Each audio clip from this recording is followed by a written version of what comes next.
안녕하세요. 저는 얼마 전 나쁜 인간들에게서 벗어나 홀로 서기에 성공한 오정희라고 합니다. 제 나이 52이 되도록 저는 제 인생이 이렇게까지 뒤집힐 줄은 꿈에도 몰랐습니다. 27에 시집와서 한 남자의 아내로, 두 아이의 엄마로, 그리고 누군가의 며느리로 꼬박 25해를 살았어요. 그 긴 세월 동안 전 그저 묵묵히 참고 양보하고 또 참으면 언젠가는 보답받는 줄로만 알았습니다. 그런데 그게 아니더라고요. 제가 25해 동안 믿었던 모든 것이 거짓말이었다는 게 하나씩 드러났어요. 처음엔 제 두 눈을 의심했고 나중엔 제 귀를 의심했습니다. 한 사람이 어떻게 이렇게까지 사람을 속일 수 있나? 그게 사람인가 싶었거든요. 오늘은 그 이야기를 처음부터 끝까지 해보려고 합니다. 끝까지 들어주시면 왜 제가 지금 이렇게 후련하게 웃을 수 있는지 아시게 될 거예요. 제가 남편을 처음 만난 건 26, 친정아버지가 운영하시던 한옥 식당에서였습니다. 저희는 점심때마다 오는 단골 손님이었어요. 늘 혼자 와서 백반한상을 깨끗이 비우고 조용히 인사하고 가는 사람이었죠. 말수가 적고 예의 바른 게 요즘 보기 드문 청년이라고 아버지도 칭찬을 하셨습니다. 어느 비 오는 날이었어요. 손님이 뜸한 틈에 그이가 계산대 앞에서 한참을 머뭇거리더니 귀까지 빨개져서는 이렇게 말하더군요. 저기 사장님 따님이시죠? 제가 실례가 안 된다면 차 한 잔만 사도 될까요? 부담 가지실 거 없어요. 그냥 한 번만요. 전 그때 그 수줍은 얼굴이 참 순해 보였습니다. 세상 물정 모르는 쑥맥 같으면서도 묘하게 든든한 기분이 들게 만드는 사람이었거든요. 그렇게 몇 번을 만나고 결혼 이야기가 오가던 무렵 그가 제 두 손을 꼭 잡고 했던 말을 전 아직도 또렷이 기억해요. 정희야, 난 다른 거 다 필요 없어. 정말이야. 난 그냥 너랑 평생 한 밥상에서 밥 같이 먹고 싶어서 그래. 난 너 하나면 돼. 그러니까 우리 결혼하자. 내가 너 행복하게 해줄 테니까. 그 말에 저는 마음을 완전히 열었습니다. 욕심 없는 사람이라고, 이 사람이라면 평생 믿고 살 수 있겠다고 생각했거든요. 지금 와서 돌아보면 그 말이 제 인생 최대의 거짓말이었지만요. 그런데 결혼 준비를 하면서 점점 이 결혼이 맞나 싶었을 때가 종종 있었어요. 남편은 언제나 제가 더 중요하다고 말해주는데 시댁 어른들은 달랐거든요. 그분들은 저 자신이 아니라 제 배경을 더 궁금해하셨어요. 특히 저희 친정 식당과 땅 같은 것을 항상 물어봤어요. 물론 궁금해하실 수도 있다고 생각은 해요. 결혼이라는 게 진짜 사랑만으로 되는 것도 아니고 엄연히 법률로 묶인 관계이니 현실적으로 생각해야 하는 것도 맞아요. 그런데 시댁은 묘하게 더 제가 가져가게 될 재산을 궁금해하곤 했어요. 그리고 시아버지들 분은 상견례 자리에서 저희 아버지한테 슬쩍 묻더군요. 사돈, 그 식당 자리가 목이 아주 좋습니다. 평수가 한 100평은 되겠어요. 땅도 같이 있다고 들었는데. 아버지는 그냥 웃으며 넘기셨지만 시어머니 될 분이 옆에서 거드는 말이 좀 걸렸습니다. 우리야 뭐 며느리 하나 보고 가는 거죠. 그리고 어차피 우리든 사돈댁이든 죽으면 다 자식들한테 골고루 갈 거니까 난 걱정도 안 됩니다. 사돈도 그렇게 생각하지요? 그렇죠. 자식이 많은 것도 아닌데 아마 다 물려주지 않겠습니까? 그래도 시간은 좀 걸리겠죠. 저희가 지금 당장 어떻게 될 것도 아니고 말이죠. 틀린 말도 아니었고 실제로도 보통 그렇게 하는데 왠지 모르게 찜찜했어요. 어쨌든 저는 그렇게 그 집 며느리가 되었고 이듬해 아들을, 그 이태 뒤에 딸을 낳으며 평범한 살림을 시작했습니다. 그런데 결혼하고 얼마 지나지 않아 친정에 큰일이 닥쳤습니다. 평생 식당을 지키시던 아버지가 갑작스레 병으로 자리에 누우신 거예요. 손쓸 새도 없이 아버지는 그 해를 넘기지 못하고 눈을 감으셨습니다. 저는 한동안 슬픔에서 헤어나오질 못했어요. 아버지는 돌아가시기 전 제 손을 꼭 잡고 마지막 당부를 남기셨습니다. 정희야, 이 식당하고 땅은 네가 맡아라. 네 엄마한테 아파트하고 보험금을 남길 테니 너희들 다 굶을 걱정은 없을 거다. 대신 이 식당만큼은 꼭 네 손으로 지켜라. 그렇게 아버지의 유언대로 친정 식당과 땅은 저에게, 살던 아파트와 보험금은 친정 엄마에게 나뉘어 상속됐습니다. 저는 아버지의 뜻을 받들어 그 식당의 시장이 되어 직접 가게를 꾸려가기 시작했어요. 처음엔 막막했지만 어릴 때부터 아버지 어깨너머로 배운 손맛이 어디 가진 않더군요. 저는 정성껏 가게를 읽었고 신기하게도 장사가 점점 잘 되기 시작했습니다. 단골이 단골을 불러오고 입소문이 돌면서 가게는 동네에서 제법 이름난 맛집이 됐어요. 한 달에 손에 쥐는 돈이 웬만한 월급쟁이 2~3명 몫은 됐으니까요. 그런데 그 무렵부터 남편의 눈빛이 조금씩 달라지기 시작했습니다. 처음엔 우리 마누라 대단하다며 추켜 세우더니 시간이 갈수록 제가 버는 돈을 은근히 부러워하는 기색이 역력했어요. 급기야 집에 돈 들어갈 만한 일이 생기면 제 지갑부터 쳐다보는 사람이 됐습니다. 정희야, 이번에 차 보험 갱신해야 하는데 네가 좀 내주라. 너 가게에서 잘 벌잖아. 여보, 그 부모님 환갑인데 네가 좀 보태. 나야 뭐 월급쟁이고 넌 사장님이잖아. 처음엔 부부니까 그러려니 했어요. 하지만 점점 그이는 제 가게 수입을 제 돈이 아니라 우리 돈, 어느새 자기가 쓸 수 있는 돈쯤으로 여기기 시작했습니다. 그게 얼마나 위험한 생각이었는지 그때는 몰랐죠. 그렇게 결혼하고 몇 해가 지날 무렵 저희 가족은 크게 문제없이 잘 지내고 있었습니다. 그러나 그렇지 못한 곳도 있었죠. 바로 시댁이었습니다. 시동생이 사고를 치기 시작했거든요. 시동생은 그닥 믿음이 가는 사람이 아니었어요. 매번 사업한다고 벌인 일마다 망하고 빚이 눈덩이처럼 불어났죠. 그걸 옆에서 보고 있으니 무서울 정도였어요. 그러던 어느 날 밤 남편이 술 한 잔 걸치고 들어와 제 앞에 앉더군요. 여보, 동생이 이번에 진짜 마지막이래. 한 5천만 빌려주면 다 정리하고 새 출발한대. 우리 형편에 그 정도는 되잖아. 그냥 주는 것도 아니고 빌려주는 건데. 너만 괜찮으면 빌려줘도 될까? 저는 단호하게 고개를 저었습니다. 여보, 도련님이 그 말한 게 이번이 처음이야? 작년에도 마지막이라 했고 재작년에도 마지막이라 했어. 그 돈 빌려주면 우린 절대 못 받는 거라고 생각해야 해. 여보, 그래도 동생이 힘들다는데. 그럼 저번에 빌려간 돈부터 갚으면 5천만 원 빌려줄게. 솔직히 나는 돈을 빌려줘야 하는 이유를 모르겠어. 솔직히 정말 차갑고 정떨어지게 이야기하긴 했어요. 한두 번도 아니고 벌써 몇 번째 빌려준 돈도 못 받고 시동생에게 돈을 뺏기는 기분이었거든요. 게다가 그 돈들이 거의 대부분 제 수익에서 나온 돈이라는 게 더 열받았었어요. 남편의 얼굴이 확 일그러졌어요. 아니, 형제간에 그 정도도 못 도와줘? 너 그 돈 친정에서 받은 거라고 유세하는 거야 지금? 유세가 아니라 현실을 말하는 거야. 도련님은 갚을 사람이었으면 우리가 왜 저번에 빌려준 돈은 아직 못 받고 있겠어.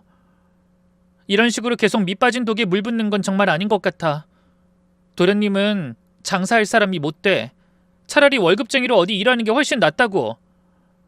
당신도 진짜 도련님이 잘 되는 걸 보고 싶다면 이런 식으로 도와주면 안 돼. 그날 밤 남편은 끝내 화를 풀지 않고 등을 돌리고 누웠어요. 저는 잠든 그이의 뒷모습을 보며 마음이 무거웠습니다. 형제간 정을 모르는 것도 아닌데 저라고 왜 매정하게 굴고 싶었겠어요.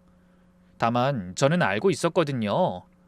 도련님은 한번 손을 벌리기 시작하면 끝이 없는 사람이라는 걸요. 게다가 모아둔 돈으로는 이사를 갈 생각이었어요.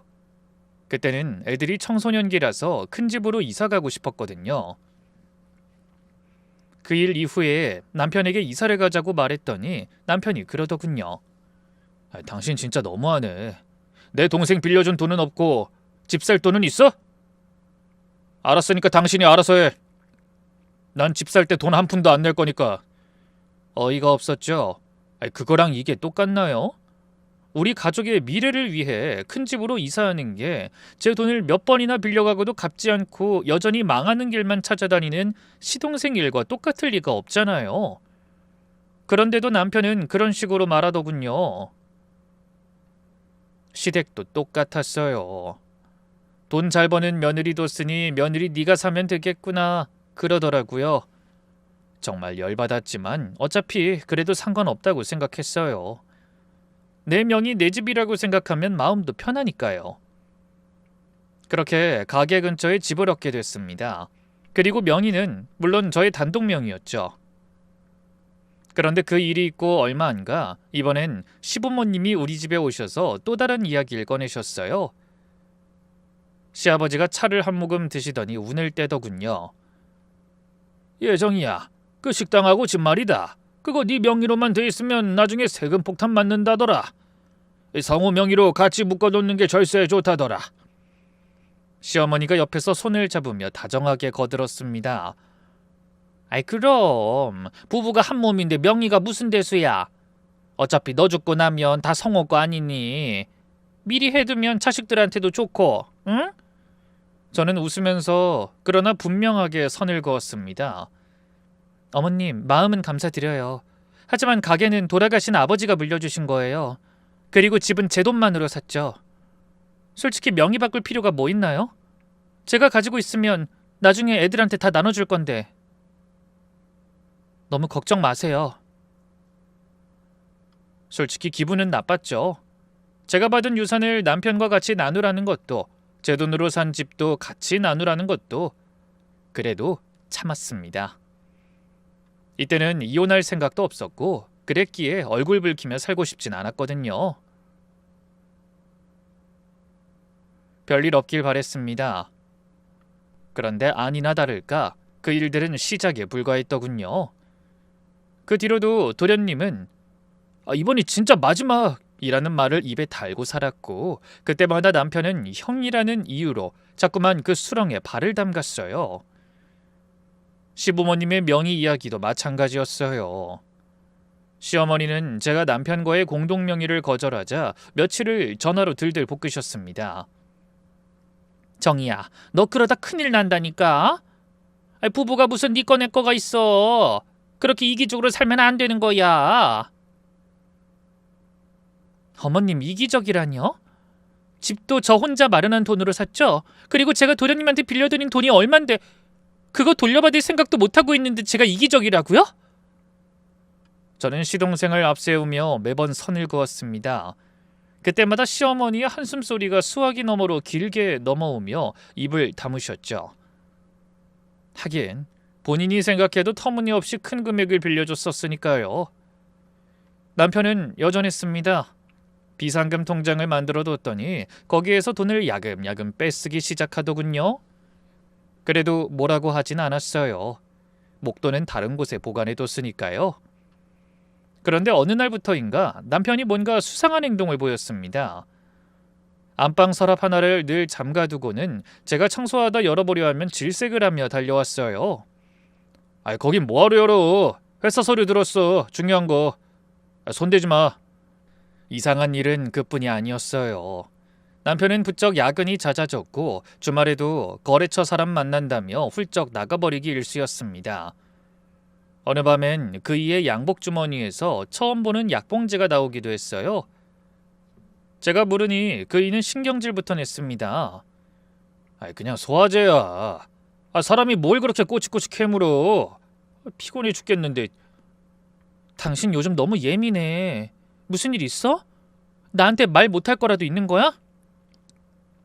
일은 무슨 일이 있다고 그래. 없어. 그만 좀 해. 그렇게 딱 잘라 말하니 저도 더는 묻지 못했어요. 부부가 한 입을 덮고 자면서도 저는 그이의 속을 점점 알 수가 없어졌습니다. 그런데도 전 그게 다 일 때문이려니 사는 게 고단해서 그러려니 하고 넘겼어요. 믿었으니까요.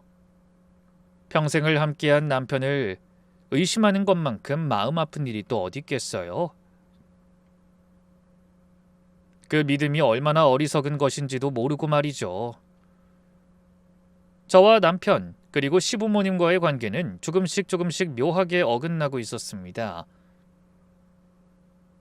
제가 의도한 바는 아니었지만 아무래도 남편과의 관계가 틀어지며 시부모님과의 관계도 틀어지는 것처럼 느껴졌어요. 남편이 제게 화를 낼 때마다 꼭 하는 말이 있었습니다. 바로 동생이 돈 빌려달라고 할 때 빌려주지 않아서 서운했다였어요. 그 일이 애초에 끝난 거라고 생각한 저와는 달리 남편에게 그 일은 계속 진행 중이었던 일이었죠.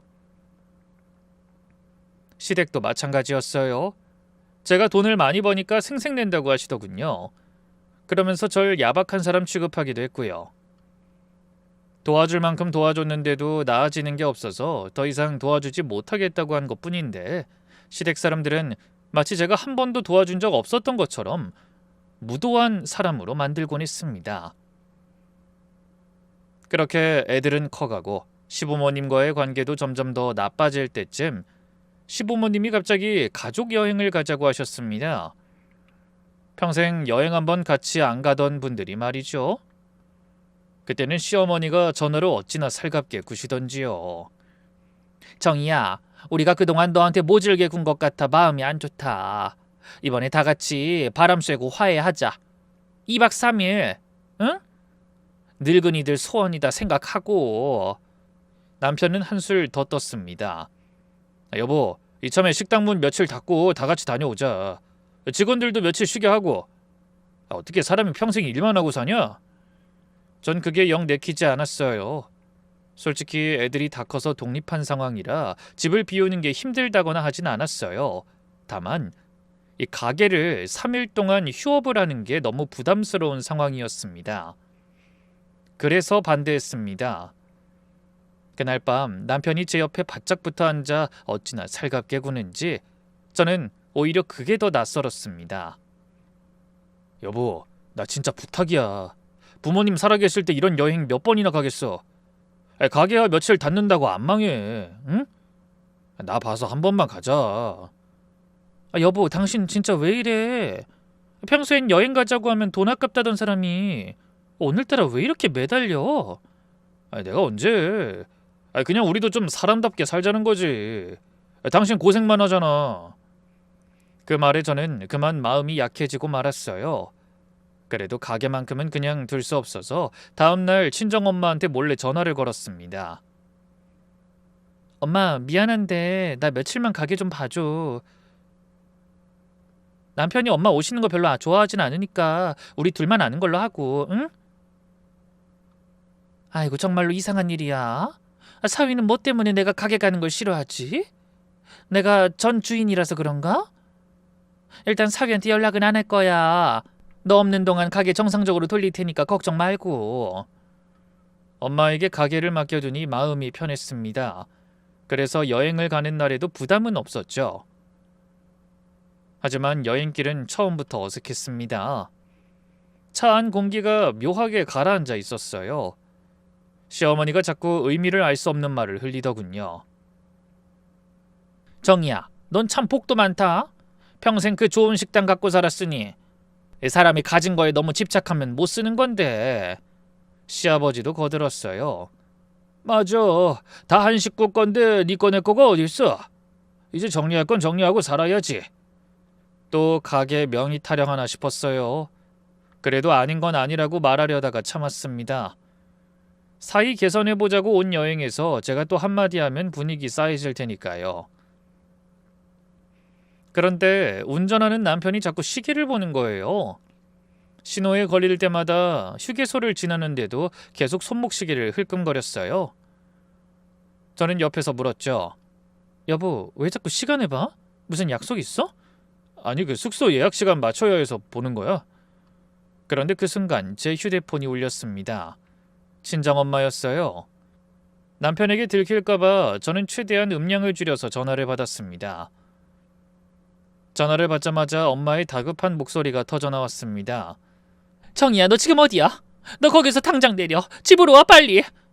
엄마? 갑자기 왜 그래? 무슨 일인데? 전화로는 다 말 못해. 큰일 났어. 너 지금 당장 와야 돼. 사위 옆에 있으면 아무 말도 하지 말고 그냥 내려. 너 가게에 직원들 한 명도 안 나왔어. 내가 전화해보니까 네 남편이 가게 문 닫을 거라고 나오지 말라고 했단다. 무슨 일이 벌어지는지 알 수 없으니 아무 말 없이 너만 빨리 가게로 와. 저는 심장이 쿵 내려앉았습니다. 그 순간 백미러로 남편과 눈이 마주쳤어요. 남편의 얼굴이 무표정하게 굳어있더군요. 뒷자리에 시부모님도 동작을 딱 멈추고 저를 쳐다보고 있었습니다. 그제야 전 알았어요. 이 차 안에 세 사람이 지금 뭔가를 함께 숨기고 있다는 걸요. 전화를 끊지도 못하고 멍하니 있는데 시어머니가 뒷자리에서 제 눈치를 살피며 물었어요. 정이야, 누구 전화니? 무슨 일 있어? 남편이 백미러로 자꾸 저를 흘끔거렸습니다. 차 안 공기가 순식간에 얼어붙었어요. 누구도 입을 열지 않는데 그 침묵이 어찌나 무섭던지요.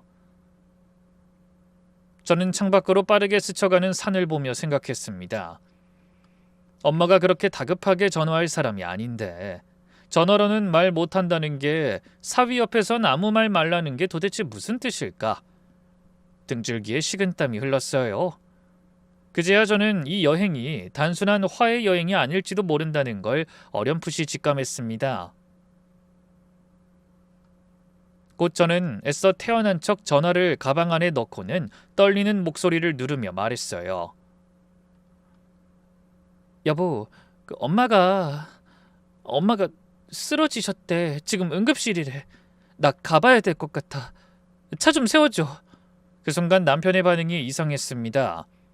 보통 장모가 쓰러졌다면 어느 병원이냐 같이 가자 했을 사람이 오히려 핸들을 꽉 쥐고 가속을 밟는 거예요. 지금 산속이라 못 세워. 일단 펜션 가서 생각하자. 장모님 별일 아닐 거야. 무슨 소리야? 응급실이라잖아. 차 세우라고. 그러자 시어머니가 뒤에서 제 어깨를 붙잡았습니다. 얘 진정해. 늙은이가 어지러워서 잠깐 누운 것 같고 호들갑이야. 우리 도착해서 천천히 가자. 응? 남편이 슬그머니 제 가방에서 휴대폰을 빼앗으려 했어요. 전화 이리 줘봐. 내가 어느 병원인지 알아볼게. 그 순간 전 확신했습니다. 이 사람들이 나를 못 내려가게 하려고 한다는 걸요. 마침 차가 휴게소 근처에서 속도를 줄였습니다. 저는 화장실이 급한 척 소리쳤어요. 나 토할 것 같아. 차 세워 빨리. 남편이 어쩔 수 없이 휴게소로 들어섰습니다. 차가 멈추자마자 전 가방만 들고 뛰어내렸어요. 화장실로 뛰어가는 척하다 뒤를 돌아보니 남편과 시부모님은 유유자적한 모습이었습니다. 차도 없이 제가 돌아갈 거라고 생각 못한 모양이었습니다. 하지만 전 반대편 출구로 빠져나가 마침 출발하려던 시외버스에 올라탔습니다. 남편과 시댁 식구들은 전혀 짐작도 못하고 있는 모습이었어요. 버스가 출발한 지 얼마 안 되고 남편과 시부모님에게서 교대로 전화가 오기 시작했습니다. 정말 불나도록 말이죠. 모든 연락을 다 무시하고 그렇게 저는 시댁 식구들에게 도망쳤습니다. 버스가 산길을 굽이굽이 내려가는 동안 제 휴대폰엔 남편의 전화가 빗발쳤습니다. 10통, 20통, 받지 않으니 문자가 쏟아졌어요. 너 어디야? 당장 전화 받아. 너 혼자 대체 어디 간 거야? 화장실 안에도 없고 왜 전화도 안 받는데? 당신 대체 어디야? 일 크게 만들지 말고 어서 돌아와라. 마지막 문자를 보는 순간 전 등골이 서늘해졌습니다. 일을 크게 만들지 말라니. 장모가 응급실에 실려갔다는데 사위가 할 말이 고작 그거예요? 그 문자 한 줄이 모든 걸 말해주고 있었어요. 이 사람은 지금 장모 걱정을 하는 게 아니라 제가 집으로 돌아가는 걸 막으려는 거였습니다. 저는 답장을 하지 않았어요. 대신 떨리는 손으로 친구 순영이한테 문자를 보냈습니다. 순영아, 나 지금 집으로 가는 중인데 뭔가 단단히 잘못된 것 같아. 혹시 모르니까 너 연락 닿게 해놔? 나중에 도움 필요할 것 같아. 버스 차창에 비친 제 얼굴이 새파랗게 질려 있더군요. 25회를 함께 산 남편이 갑자기 세상에서 가장 무서운 사람처럼 느껴졌습니다. 버스에서 내려 다시 택시를 잡아 타고 친정엄마가 있는 가게로 달려가는 내내 손이 덜덜 떨렸어요. 도대체 무슨 일이 벌어지고 있는 건지 그때까지도 저는 짐작조차 못했습니다. 택시 안에서 저는 친정엄마한테 다시 전화를 걸었습니다. 엄마, 나 지금 가고 있어. 도대체 무슨 일이야? 차근차근 말해봐. 엄마는 거의 울먹이는 목소리였어요. 정이야, 내가 아침에 가게 문 열러 갔는데 직원이 하나도 안 나와 있더라. 김 씨도 박 씨도 주방 이모도 아무도 없어. 그래서 김 씨한테 전화를 했더니 글쎄 뭐. 엄마 빨리 말해. 김 씨가 그러는데 며칠 전에 사장님 남편이 직원들 다 불러서 가게 곧 정리한다, 다들 그만둬라 했다는 거야. 그러면서 사모님한텐 절대 말하지 말라고 입막음으로 돈까지 한 사람당 얼마씩 쥐어줬대. 저는 귀를 의심했습니다. 뭐? 그 가게가 그 사람 거야? 그 사람이 무슨 권리로 직원을 내보내? 가게는 4명이잖아. 그러니까 내가 너한테 당장 오라고 한 거 아니냐?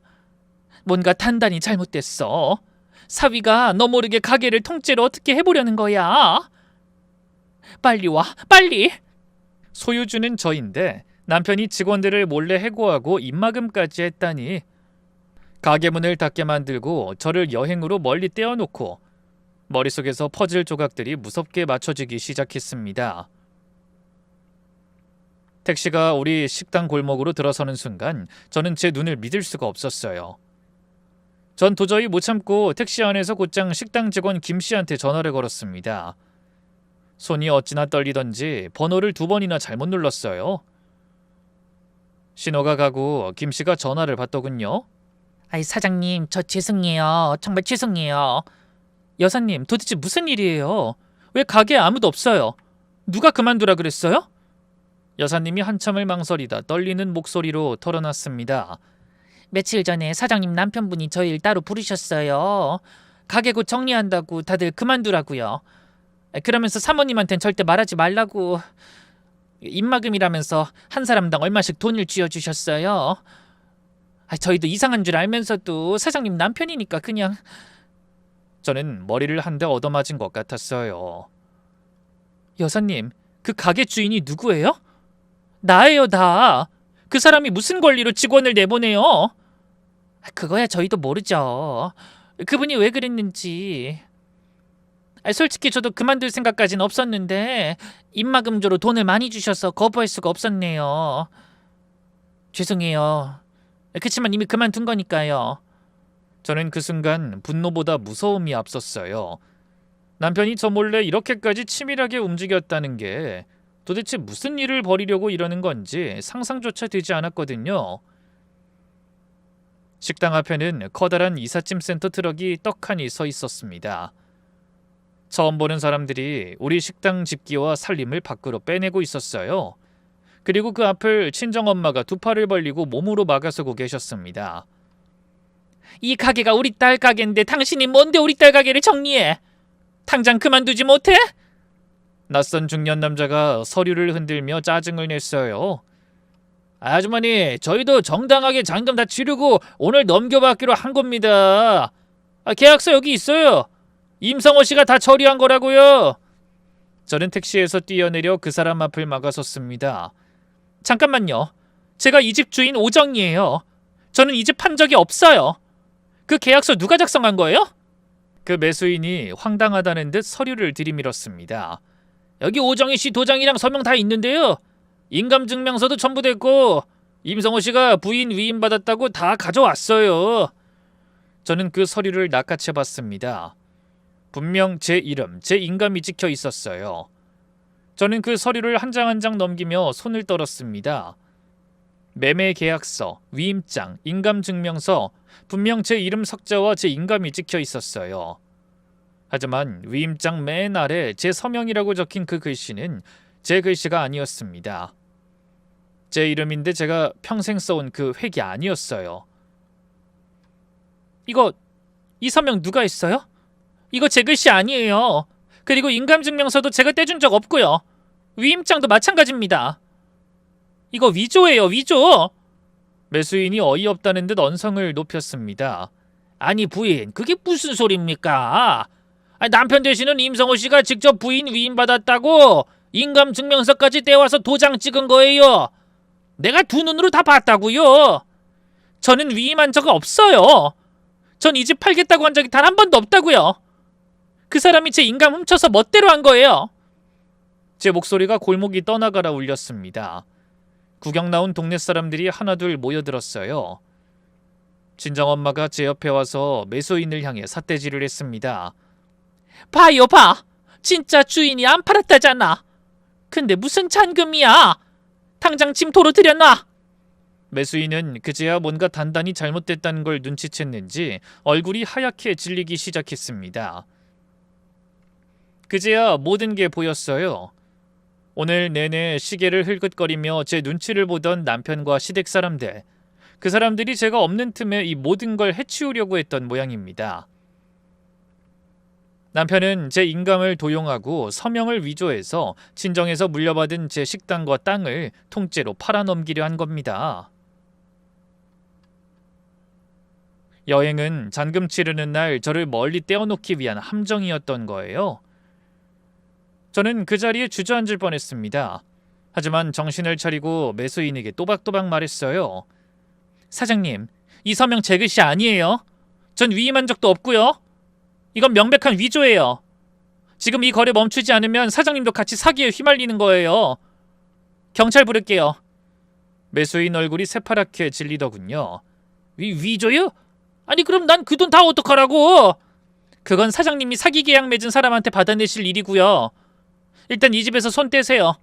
한 발짝이라도 더 들어오면 주거 침입으로 신고합니다. 이삿짐 센터 사람들도 분위기가 심상치 않자 일손을 멈췄습니다. 전 그 길로 가게에서 얼마 떨어지지 않은 저희 집에 들어가 잠겨있던 안방 서랍을 부쉈어요. 그 안에서 쏟아져 나온 건 남편의 모든 거짓말이었습니다. 사채업자한테서 온 독촉장이 수십 장, 시동생 빚보증 서류, 따로 만든 비밀 통장, 그리고 한 달 뒤 날짜로 끊어둔 편도 비행기표 한 장. 저는 그것들을 손에 쥔 채 한참을 서 있었습니다. 이 모든 일들이 전부 한 줄로 깨어졌어요. 남편은 시동생 빚보증에 도박빚까지 겹쳐 수억의 빚더미에 앉아 있었고 이번에 제 집을 판 그 돈을 챙겨 혼자 외국으로 뜰 생각까지 하고 있었습니다. 비행기표가 한 장이었으니까요. 아마 저를 숙소에 데려다 놓고 제게 시부모님을 맡기고 와서 돈을 받아 비행기를 타고 갈 셈이었던 것 같더군요. 분노로 머리가 터질 것 같았습니다. 저는 그 서류들을 모두 들고 가게로 돌아왔습니다. 정이야 괜찮아. 늦지 않았어. 네가 안 내려왔으면 정말 다 뺏길 뻔했다. 잘했다 내 딸. 전 그제야 눈물이 터졌어요. 하지만 그 눈물은 오래가지 않았습니다. 슬퍼할 시간에 전 이 인간들을 어떻게 끝장낼지 생각하기 시작했거든요. 그날 저녁 결국 시댁 식구들과 남편이 우르르 친정엄마가 사는 집으로 몰려왔습니다. 여행이고 뭐고 다 들통난 걸 알았겠죠. 신혼집에 제가 없으니 친정으로 찾아왔더군요. 그런데 미안해하긴커녕 적반하장으로 나오는 거예요. 남편이 먼저 소리를 질렀습니다. 야, 너 왜 멋대로 도망쳐서 일을 이따위로 만들어? 너 때문에 다 꼬였잖아. 저는 어이가 없어 헛웃음이 나왔어요. 내가 도망쳐? 내 집 내가 지키러 온 게 도망이야? 너 내 인감 훔쳐서 내 집 팔아먹으려 했지? 네가 한 짓이 뭔 짓인지 알아? 사기야 사기. 사문서 위조라고. 그때 시아버지가 제게 손가락질을 하며 끼어들었습니다. 인연이 어디서 큰 소리야? 다 집안 살리자고 한 일인데. 며느리 재산이 곧 집안 재산이지. 네 거 내 거 따지는 게 사람이야? 우리 아들이 너랑 20년을 넘게 살았는데 그럼 더 이상 당연히 재산 정도는 나눠줘야 하는 거 아니냐? 어딜 그까지 혼자 붙들고 있어? 어이가 없어서 쳐다보고 있으니 옆에서 시어머니도 악을 쓰더군요. 그깟 식당 하나 갖고 유세는. 이 식당으로 돈 좀 번다고 남편이며 시댁 사람들 무시하던 넌 잘못이 없어? 며느리면 며느리답게 살아야지. 어디 계집년이 돈 좀 번다고 시댁을 이렇게 무시해? 저는 그 순간 25년간 참아온 게 폭발했습니다. 며느리답게? 남의 인감 도용하고 서명 위조해서 집 팔아먹는 게 집안 살리는 겁니까? 그거 범죄입니다. 이 사기꾼님들아! 똑똑히 들으세요. 나 이거 다 신고할 거고 이 집 한 평도 못 가져가요. 그리고 당신! 내가 절대로 서주지 말라고 했던 도련님 보증빚, 그리고 도박빚 내가 다 알았어.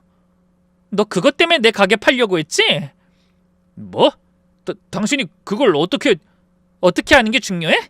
그 빚들 나 몰래 낸 빚이니까 당신이 알아서 해. 그리고 당신이랑 당신 부모님이 나 데리고 여행 간 것부터가 말이 안 되는 일이었어. 그것도 모르고 이 기회에 관계 개선해보려고 했던 내가 등신이었던 거지. 당신이 이렇게까지 하는데 내가 이혼 안 해줄 수 없잖아. 우리 이혼해. 대신 난 내가 가진 거 단 한 푼도 당신한테 못 줘. 미쳤어? 이혼이라니. 난 이혼 안 할 거야. 당신이 이혼 안 한다고 이혼이 안 되겠어? 당신이 잘못한 일들이 수두룩한데 그거 보여주면 당신 무조건 이혼해줘야 해 어차피. 저는 그렇게 소리치고는 남편을 똑바로 노려봤어요. 그리고 당신도 나하고 이혼할 생각이었잖아. 내가 다 봤거든. 당신 비행기표. 내일 새벽 시간 비행기던데 나랑 시부모님만 숙소에 데려다 두고 당신은 돌아와서 가게 팔고 그 돈으로 해외로 혼자 튈 생각이었지? 어디 한번 튀어봐. 나도 경찰에 신고해서 너 죽을 때까지 한국 못 들어오게 막을 테니까. 남편 얼굴이 흑빛이 됐습니다. 그날 밤 소동을 우리 아들과 딸이 다 지켜봤어요. 다 큰 아이들이 아빠가 엄마한테 삿대질하며 욕하는 꼴을 본 거예요. 아들이 참다 못해 남편 앞을 막아섰습니다. 아빠가 엄마 인감 훔쳐서 집 팔려고 했다는 게 사실이에요? 남편이 흠칫하더니 자식 앞이라고 목소리를 깔았어요. 넌 어른들이 끼어들지 마. 이게 다 이 집안 살리자고 한 거야. 딸아이가 울먹이며 소리쳤습니다. 집안을 살려요? 아니 잘 되는 가게를 왜 팔아요? 이해가 안 되잖아. 저는 두 아이를 등 뒤로 감쌌습니다. 그러고는 남편을 똑바로 보며 말했어요. 봐, 애들도 다 알아. 네가 무슨 짓을 했는지. 이래도 집안 타령할 거야? 너 오늘부터 우리 집에 발도 들이지 마. 네 짐은 내가 다 빼서 시댁에 보내줄 테니까. 남편은 자식들 앞이라 더는 큰 소리를 못 치고 씩씩거리며 밖으로 나가버리더군요. 그 뒷모습을 보며 저는 이를 악물었어요. 이대로 당하고만 있진 않겠다고요. 다음 날부터 저는 친구와 함께 증거를 차곡차곡 모았습니다. 친구는 공인중개사로 일했는데 등기부 등본을 떼어보고 설명해줬어요. 정이야, 다행이야. 이 가게 명의가 끝까지 너 혼자로 돼 있어. 네가 옛날에 명의 안 합친 거 그게 너 살린 거야. 그게 무슨 뜻이야? 쉽게 말하면 주인이 너 하나니까 네 진짜 동의 없인 누가 팔아도 그 거래가 무효라는 거야. 인감 훔치고 서명 위조한 거 증명만 하면 그 매매 계약 싹 다 없던 일이 돼. 매수인한테 받은 돈은 네 남편이 토해내야 하고. 저는 그 말에 비로소 숨이 트였습니다. 변호사를 만나 필적 감정을 의뢰하니 이 서명이 제 글씨가 아니라는 결과가 나왔고 인감을 빌려간 정황, 위조된 위임장까지 증거가 차곡차곡 쌓였어요. 결국 매매 계약은 전부 무효로 정리됐습니다. 매수인이 저를 찾아와 사정을 했지만 전 분명하게 말했죠. 사장님 돈은 준 사람한테 받으세요. 저는 판 적이 없으니까요. 안타깝지만 사장님도 확인 안 하고 계약하신 책임이 있어요. 집과 땅을 지켜낸 그날 저는 처음으로 두 다리 뻗고 잤습니다. 하지만 이건 시작에 불과했어요. 저는 빼앗으려 한 그들에게 똑같이 돌려줄 작정이었거든요.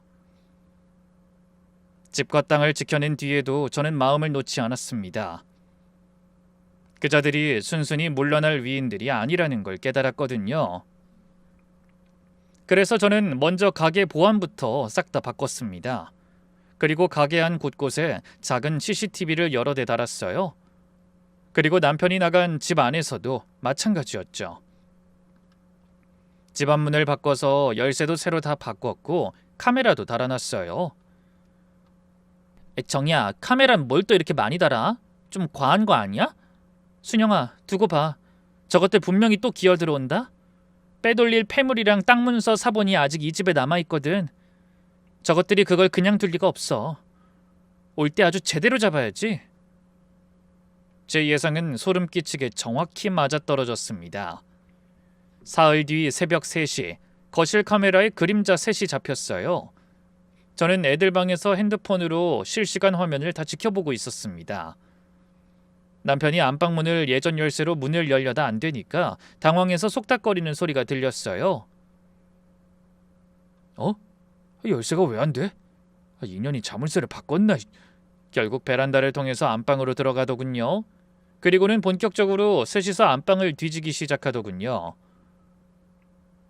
빨리 찾아. 폐물함 어딨어? 그 땅문서 사본도. 엄마, 이거다, 이거. 일단 통장이라도 들고 가야 돼. 땅은 지금 당장은 못 팔아요. 그 말을 듣는 순간 저는 더 참지 않았습니다. 문을 벌컥 열고 불을 켰죠. 그러고는 휴대폰 카메라로 그 꼴을 정면으로 들이대며 천천히 들어갔습니다. 도둑질하던 셋이 그 자리에서 돌처럼 굳었어요. 어머나, 이 새벽에 다들 우리 집에 모이셨네요? 도둑 고양이처럼 와서 뭘 가져가려고? 폐물함? 통장? 그거 다 절도인 거 아시죠? 시어머니가 펄쩍 뛰며 악을 썼습니다. 이게 어디서 카메라를 들이대? 이게 어떻게 남의 집이야? 우리 성우 집이지? 저는 코웃음을 쳤어요. 그러고는 미리 떼어둔 등기부 등본을 그 얼굴 앞에 탁 펼쳐 보였습니다. 성우 집? 자, 여기 똑똑히 보세요. 이 집 주인 오정희. 나 하나예요. 어디에 임성호 이름 석자라도 있나 찾아보시든가. 이 집에 이름 하나 더 넣고 싶었으면 집 살 때 돈 주는 척이라도 했었어야지. 집 살 땐 돈 잘 버는 며느리도 쓰니 며느리 돈으로 살아며 돈 한 푼 지원해주지도 않은 주제. 당신들 지금 한 짓이 뭔 줄 알아요? 남의 집 무단 침입에 절도 미수야. 그것도 야간에. 죄가 아주 차곡차곡 쌓이네. 남편이 시뻘개진 얼굴로 달려들려 했어요. 야, 이 미친년아, 카메라 꺼! 당장 안 꺼! 저는 한 발 물러서며 더 크게 소리쳤습니다. 누구더러 미쳤대? 네가 미쳤지. 20년 넘게 산 마누라 재산 노린 주제. 곧 한 대 치기까지 하겠네? 한 발짝만 더 와봐, 임성호. 그럼 주거 침입에 폭행까지 추가되는 거야. 너 지금 사문서 위조의 사기에 죄목이 몇 개인 줄이나 알아? 여기서 나 손끝 하나라도 건드리면 넌 진짜 빼도 박도 못하고 끝장나는 거야. 어디 한번 때려봐. 때려보라고. 남편이 부들부들 떨면서도 차마 손을 못 댔어요. 자기도 알았던 거죠. 여기서 절 건드리면 정말 끝이라는 걸요. 저는 그 셋을 향해 카메라를 빙 둘러보이며 또박또박 말했습니다. 저기 거실 천장 봐. 안방 구석에도 있고. 당신들 베란다로 넘어 들어와서 안방 뒤지는 거, 그 입으로 통장, 폐물함 이야기한 거 화질 아주 좋게 다 녹화됐어. 이걸 경찰한테 넘기면 어떻게 될까? 시아버지가 그제야 사색이 되어 무릎이 풀렸습니다. 평생 큰 소리만 치며 며느리를 통장 취급하던 양반이 그날 우리 집 안방 바닥에 털썩 주저앉아 부들부들 떨더군요. 설마 진짜 신고하는 건 아니지? 우리가 잠깐 정신이 나갔었나 보다. 네가 이해하고. 네, 정신이 나갔었나 보네요. 그런데 어쩌죠? 이해하고 싶진 않은데. 전 그 자리에서 침착하게 휴대폰을 들어 112에 신고했습니다. 손이 하나도 안 떨렸어요. 오히려 속이 그렇게 후련할 수가 없었습니다. 잠시 후 경찰이 도착했고 전 그들을 사문서 위조와 사기로 신고했습니다. 경찰에서 저는 진술을 마치고 나오는 남편을 복도에서 딱 마주쳤습니다. 남편은 차마 제 눈을 못 보고 고개를 떨궜어요. 저는 그 앞에 서서 조용히 그러나 분명하게 말했습니다. 나 당신이랑 이혼할 거야. 위자료고 재산 분할이고 받아낼 수 있는 건 한 푼도 안 남기고 다 받아낼 거야. 너 20년 넘는 동안 나 속인 값 내가 아주 톡톡히 받아낼 거니까 각오해. 여보, 진짜 이럴 거야? 그냥 한 번만 이해하고 넘어가주면 안 돼? 이해? 네가 나한테 저지른 일은 이해가 필요한 게 아니라 처벌이 필요한 일이야. 법정에서 봐. 저는 뒤도 안 돌아보고 경찰서를 나왔습니다. 새벽 공기가 그렇게 상쾌할 수가 없었어요. 웃기게도 그들이 가장 두려워한 건 사실 처벌보다 소문이었습니다. 시부모님은 평생 동네에서 점잖은 어른 행세를 했고 남편은 회사에서 성실한 가장으로 통했거든요. 그런데 그 가면이 한순간에 벗겨진 거잖아요. 입막음 당했던 식당 직원들이 더는 참지 않고 입을 열었어요. 여사님이 동네 상인회 모임에서 그날 일을 다 털어놓은 겁니다. 마침 그 자리에 있던 동네 사람들이 제게 와서 혀를 찼습니다. 아이고, 사장님 남편이 직원들한테 입막음 돈까지 주면서 가게를 통째로 팔아먹으려 했다며? 아우, 세상에 그런 도둑놈이 어딨어? 전 굳이 말리지 않았습니다. 진실은 이미 제 편이었으니까요. 시어머니가 시장에 장을 보러 나오면 사람들이 대놓고 수근거렸어요. 저 집 며느리 친정재산 통째로 해먹으려다 들켰다며? 어른이라는 사람들이 나이값도 못하고 어째 고생하는 며느리 돈 뽑아먹은 것도 모자라 속여서 집까지 팔아먹으려고 했대? 남편 회사는 더했습니다. 위조와 사기로 경찰 조사를 받는다는 게 알려지자 회사에서도 그 일을 가만두지 않았어요. 그게 가장 통쾌한 복수였어요. 남편이 다니던 회사에서는 결국 남편이 사직서를 냈다는 소식이 들려왔습니다. 사기와 위조로 조사받는 사람을 회사가 끝까지 품어줄 리 없죠. 평생 난 성실한 가장이라며 어깨에 힘주고 다니던 사람이 하루아침에 동네에서도 회사에서도 손가락질 받는 신세가 된 거예요. 제가 한 일이라곤 그저 그들이 돈으로 막아놨던 입들이 진실을 말하도록 가만히 둔 것뿐이었습니다. 돈으로 잠깐 입은 막아도 진실까지 영영 묻을 순 없는 법이더군요. 남편은 결국 사문서 위조와 사기 혐의로 법의 처벌을 받았습니다. 시부모는 공범으로 조사를 받았고 돈줄이 끊기자 빚더미에 앉은 시동생과 함께 셋이서 서로를 원망하며 흩어졌어요. 평생 집안하던 그들에게 마지막에 남은 건 빚과 손가락질 뿐이었습니다. 이혼 소송에서도 저는 정당한 제 몫을 다 지켜냈어요. 남편의 사기와 위조 정황이 명백했으니까요. 이혼 서류에 도장을 찍던 날 저는 의외로 담담했습니다.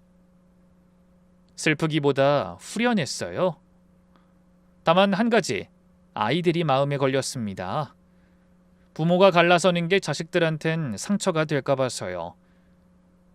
그렇게 이혼이 성립됐습니다. 그런데 제 마음을 가장 따뜻하게 한 건 따로 있었어요.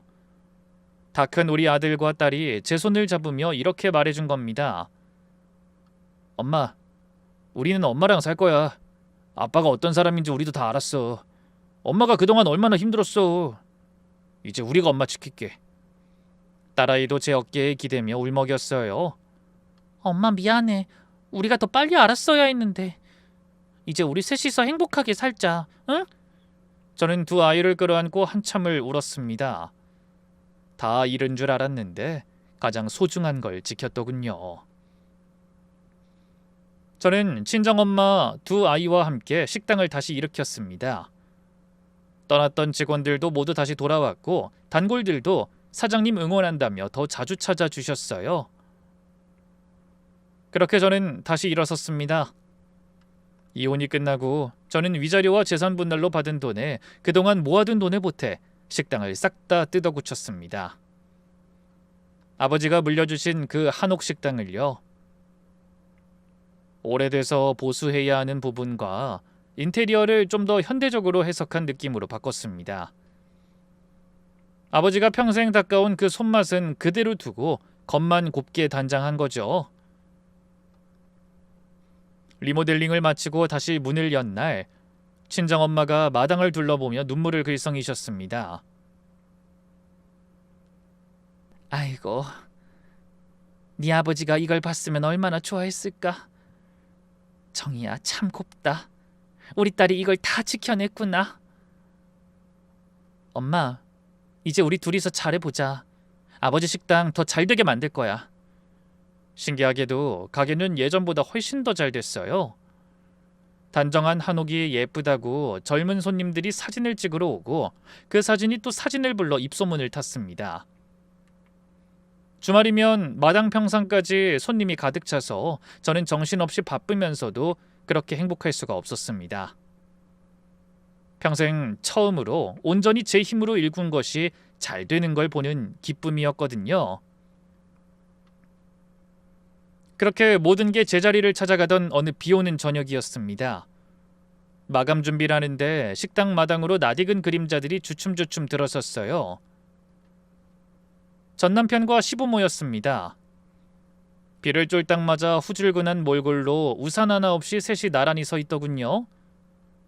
전남편이 먼저 입을 뗐어요. 정희야, 잘 지냈어? 가게가 많이 좋아졌네. 저는 들고 있던 행주를 내려놓고 그들을 가만히 바라봤습니다. 아무 말도 하지 않았어요. 그러자 전남편이 한 발 다가오며 목소리를 떨었습니다. 정희야, 내가 다 잘못했어. 그때 내가 미쳤었나 봐. 우리 예전으로 돌아가면 안 될까? 애들도 있고 우리가 20년 넘게 같이 살았잖아. 시어머니가 그 옆에서 제 손이라도 잡으려는 듯 다가왔어요. 예, 우리가 다 잘못했다. 늙은이들이 잠깐 욕심에 눈이 멀었어. 한 번만, 딱 한 번만 봐주라. 우리 이제 갈 데도 없다. 어? 시아버지까지 평생 한 번 안 숙이던 고개를 푹 숙였습니다. 우리가 미안하다. 우리 다시 식구로 지내자. 순간 저는 헛웃음이 터졌어요. 어이가 없어서 한참을 웃다가 25년 동안 가슴에 켜켜이 눌러 담아왔던 게 한꺼번에 터져나왔습니다. 미안해요? 지금 그쪽들 입에서 미안하다는 말이 나와요? 잘됐다 싶으니까 이제 와서 돌아오겠다고? 내가 그쪽들 호구로 보여요, 아직도? 전 남편이 흠칫 물러섰어요. 전 그를 똑바로 노려보며 목소리를 높였습니다. 임성호, 너 도대체 무슨 생각으로 여기 왔어? 또 내 재산 노리니? 이번엔 동정심이라도 사서 거머리처럼 또 내 피 같은 돈 빨아먹으려고? 아니, 무슨 그런 말을... 돈을 빨아먹다니. 난 그냥 애들 생각도 나고 당신도 20년 정이라는 게 있는데... 닥쳐, 내 말 안 끝났어. 전 이번엔 시부모를 향해 돌아섰어요. 손가락이 부들부들 떨렸습니다. 그리고 두 분, 며느리 재산이 곧 집안 재산이라고요? 며느리답게 굴라고요? 저 25년 동안 두 분 제사 다 모시고 명절마다 허리 휘게 일하고 도련님 빚까지 떠안을 뻔했어요. 그렇게 종처럼 부려먹고도 모자라서 결국 제 전 재산까지 등쳐먹으려 했잖아요. 그래놓고 이제 와서 갈 데가 없다고요? 그게 저랑 무슨 상관이에요? 시어머니가 울먹이며 또 손을 뻗으려 했어요. 저는 그 손을 탁 쳐냈습니다. 손대지 마세요. 그 손으로 내 인감 훔쳤잖아요. 그 더러운 손 우리 가게에 들이지도 마세요. 전 남편이 무릎이라도 꿇으려는 듯 주저앉으려 했어요. 저는 차갑게 내려다보며 못을 박았습니다. 무릎 꿇지 마. 넌 그럴 자격도 없고 꼴도 보기 싫으니까. 그리고 똑똑히 들어. 재결합? 그딴 건 죽었다 깨어나도 없어. 내가 너희들 손에 한 번 죽었다 살아난 사람이야. 두 번 죽어줄 만큼 멍청하지 않아. 너희가 빼앗으려던 이 가게 이제 내가 너희 없이 더 잘 굴리고 있어. 보이지? 이게 답이야. 전 남편이 마지막으로 떨리는 목소리로 매달렸어요. 정이야, 그래도 우리 애들 생각해서 한 번만. 저는 그 말을 딱 잘랐습니다. 우리 애들? 애들 이제 다 성인이라서 아빠 엄마 없어도 괜찮을 나이야. 그리고 그 애들도 당신이 범죄를 저지른 순간 당신한테 실망하고 돌아섰어. 그러니까 애들 핑계 대지 마. 너한텐 그럴 자격도 없으니까. 그러고는 마당 끝을 가리키며 마지막 한마디를 던졌어요. 가! 다시는 이 근처에 얼씬도 하지 말고. 한 번만 더 찾아오면 그땐 그 새벽 영상 들고 진짜 끝까지 갈 거야. 알아들었으면 당장 나가! 셋은 더는 아무 말도 못했습니다. 그렇게 큰 소리 치던 시아버지도 다정한 척 다 부려먹던 시어머니도 20년을 넘게 속인 전 남편도 비를 쫄딱 맞은 생쥐꼴로 고개를 푹 숙인 채 마당을 빠져나갔어요. 빗속으로 멀어지는 그 초라한 뒷모습을 보는데 신기하게도 통쾌하기만 하고 아무런 미련도 남지 않더군요. 저는 마당에 등불을 환하게 켜고 식당 문을 닫아 걸었습니다. 그날 이후로 그들은 두 번 다시 절 찾아오지 않았습니다. 지금 저는 친정엄마 그리고 두 아이와 함께 그 식당을 운영하고 있어요. 새벽이면 엄마와 둘이 장을 보러 나가고 낮이면 손님들로 북적이는 가게를 함께 꾸려갑니다. 저녁 장사가 끝나면 마당 평상에 둘러앉아 그날 있었던 일을 도란도란 이야기하며 웃어요. 별것 아닌 그 시간이 저한텐 세상 그 무엇과도 바꿀 수 없는 보물입니다. 가끔 마당에 앉아 아버지 생각을 합니다. 아버지의 모든 것이었던 가게는 이제 저의 모든 것이 되었어요. 최근에는 그런 생각이 들어요. 그때 아버지가 물려주신 건 그저 집과 땅이 아니라 저 스스로를 지키는 법이었구나 싶어요. 그리고 무엇보다 그 다급한 전화 한 통으로 저를 구해준 친정엄마. 사위 눈치 보면서도 묵묵히 가게를 지켜준 우리 엄마가 아니었다면 저는 그 여행지에서 영영 빠져나오지 못했을 거예요. 지금까지 제 긴 이야기를 들어주셔서 진심으로 감사합니다. 저는 믿었던 남편과 시댁에게 친정재산을 통째로 빼앗길 뻔했지만 끝까지 제 명의를 지킨 덕에 모든 걸 되찾았고 저를 속인 그들을 법과 진실 앞에 세웠습니다. 그리고 이젠 친정엄마 두 아이와 함께 더 단단하고 행복한 하루하루를 살아가고 있어요. 제가 드리고 싶은 말씀은 하나예요. 가족이란 이름으로 누군가 당신의 권리를 내려놓으라 하거든 절대 흔들리지 마세요. 내 것을 지키는 건 욕심이 아니라 나 자신을 지키는 일입니다. 여러분도 부디 끝까지 단단하게 자신을 지키며 행복하게 사시길 진심으로 바랍니다. 긴 글 읽어주셔서 감사합니다.